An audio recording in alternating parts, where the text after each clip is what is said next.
এই যারা ক্ষতিগ্রস্ত আমরা এই ক্ষতিগ্রস্ত বলতে এখানে যেটা মনে করি যারা বর্গা দিচ্ছে তারা না, যারা বর্গা নিছে সে তো বছর নিচে নগদ টাকা দিয়া এবং আবার চাষও করছে, চাষের জন্য ইনভেস্টমেন্ট করছে, সে তারা পাবে।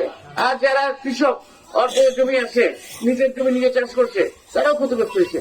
এই দুইটা শ্রেণী পাবে কম বেশি। তো সেটার লিস্ট আমি কেন এখানে 100 জন হবে পরিচালনা করে, যেখানে কম, যেখানে বেশি আছে সেখানে কম হবে, আর যেখানে কম আছে সেখানে ন্যায্যতা সাথে করবে।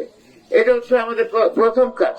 তবে এখানে মনে রাখতে হবে যারা ন্যায্যতার সাথে পাওয়ার যোগ্য তারাই পাবে। এখানে যাদের আগের আওয়ামী লীগের আমলে যা ইচ্ছা তা হয়েছে, তা হওয়ার কোন সুযোগ নাই। আর এখানে আপনাদের আরো কয়েকটা ইলিয়াস বলছে, আমাদের এই ভাই বলছে, আমাদের যা যা সমস্যার কথা সম্পূর্ণ আমরা রেখে নিয়েছি, হাইডেল লেখছে এখানে।